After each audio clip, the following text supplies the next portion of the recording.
بسم اللہ الرحمن الرحیم۔ السلام علیکم ورحمۃ اللہ وبرکاتہ۔ ذرا تصور کیجئے، ایک نوجوان جس کی خوبصورتی کی مثالیں دی جاتی تھیں، جس کا کردار آسمان کی طرح پاک تھا اور جس کے دل میں صرف اللہ کی محبت تھی۔ ایک دن ایک محل کے تمام دروازے بند کر دیے گئے، ہر طرف خاموشی تھی، گناہ کا ہر راستہ آسان بنا دیا گیا، اور پھر اسے کہا گیا، آؤ۔ ایسے لمحے میں کتنے لوگ اپنے نفس پر قابو رکھ سکتے ہیں؟ لیکن اس نوجوان نے دنیا کی خواہش نہیں، اپنے رب کو چنا۔ یہ کسی افسانے کا کردار نہیں، یہ اللہ کے عظیم نبی حضرت یوسف علیہ السلام ہیں، جن کا واقعہ اللہ تعالیٰ نے سورہ یوسف میں احسن القصص یعنی سب سے بہترین قصہ قرار دیا۔ آئیے اس ایمان تازہ کر دینے والے سفر کا آغاز کرتے ہیں۔ حضرت یوسف اللہ کے نبی حضرت یعقوب علیہ السلام کے بیٹے تھے۔ اللہ تعالیٰ نے انہیں بچپن ہی سے خاص نعمتیں عطا فرمائی تھیں۔ ایک دن انہوں نے اپنے والد سے ایک خواب بیان کیا۔ انہوں نے کہا، ابا جان، میں نے خواب میں 11 ستاروں، سورج اور چاند کو دیکھا کہ وہ مجھے سجدہ کر رہے ہیں۔ حضرت یعقوب علیہ السلام سمجھ گئے، یہ عام خواب نہیں بلکہ اللہ کی طرف سے ایک بڑی بشارت ہے۔ انہوں نے فرمایا، بیٹے، یہ خواب اپنے بھائیوں کو نہ بتانا، کہیں وہ حسد میں آ کر تمہارے خلاف کوئی سازش نہ کریں۔ لیکن حسد انسان کی عقل چھین لیتا ہے۔ حضرت یوسف کے بھائیوں نے سوچا، ہمارے والد یوسف سے زیادہ محبت کرتے ہیں۔ آخرکار انہوں نے ایک خوفناک منصوبہ بنایا۔ وہ یوسف کو اپنے ساتھ صحرا میں لے گئے اور ایک گہرے کنویں میں ڈال دیا۔ اندھیرا، تنہائی اور ایک معصوم بچہ، لیکن جس کا اللہ محافظ ہو اسے دنیا کی کوئی طاقت نقصان نہیں پہنچا سکتی۔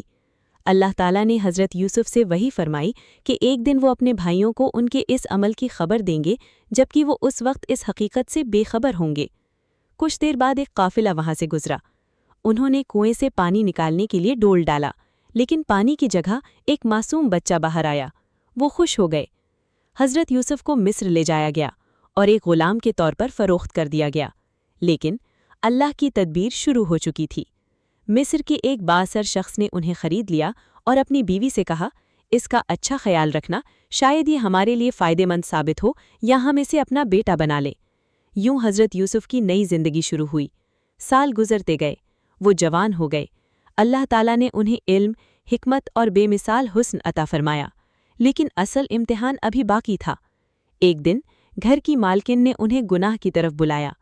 قرآن بیان کرتا ہے کہ اس نے دروازے بند کر دیے اور کہا، آؤ۔ یہ ایک ایسا لمحہ تھا جہاں کوئی انسان خود کو تنہا سمجھ سکتا تھا، لیکن حضرت یوسف نے فوراً فرمایا، میں اللہ کی پناہ مانگتا ہوں۔ انہوں نے اپنے رب کو یاد کیا۔ حضرت یوسف علیہ السلام کا صبر اور عفت جب گناہ کا دروازہ کھلا تھا، مگر یوسف علیہ السلام نے اللہ کو چن لیا۔ حصہ دوم، دروازہ کھلا اور عزیز مصر اندر داخل ہوا۔ اس نے دیکھا اس کی بیوی پریشان کھڑی ہے اور حضرت یوسف علیہ السلام کی قمیص پیچھے سے پھٹی ہوئی ہے۔ فوراً الزام لگا دیا گیا، یوسف نے میرے ساتھ برا ارادہ کیا۔ ایک لمحے کے لیے ایسا لگا جیسے سچ دب جائے گا، لیکن جب اللہ کسی بندے کی حفاظت فرماتا ہے تو حق ضرور ظاہر ہوتا ہے۔ اسی وقت ایک گواہی پیش کی گئی کہ اگر قمیص آگے سے پھٹی ہو تو الزام درست ہے، اور اگر قمیص پیچھے سے پھٹی ہو تو یوسف سچے ہیں۔ جب قمیص دیکھی گئی تو وہ واقعی پیچھے سے پھٹی ہوئی تھی۔ عزیز مصر سمجھ گیا کہ قصور حضرت یوسف کا نہیں تھا، مگر بات یہیں ختم نہ ہوئی۔ شہر کی عورتوں میں اس واقعے کی چرچا ہونے لگا۔ وہ کہنے لگیں، عزیز کی بیوی اپنے غلام پر عاشق ہو گئی۔ جب یہ بات اس عورت تک پہنچی تو اس نے تمام عورتوں کو دعوت دی، ان کے ہاتھوں میں پھل اور چھریاں دیں۔ پھر حضرت یوسف علیہ السلام کو اندر آنے کا حکم دیا۔ جیسے ہی عورتوں نے یوسف علیہ السلام کو دیکھا، وہ ان کے حسن سے اس قدر حیران ہوئیں کہ بے خیالی میں اپنے ہی ہاتھ کاٹ بیٹھیں اور کہنے لگیں، اللہ کی پناہ، یہ کوئی عام انسان نہیں، یہ تو ایک بزرگ فرشتہ معلوم ہوتا ہے۔ لیکن حضرت یوسف علیہ السلام کے لیے اصل حسن ان کا کردار تھا، چہرہ نہیں۔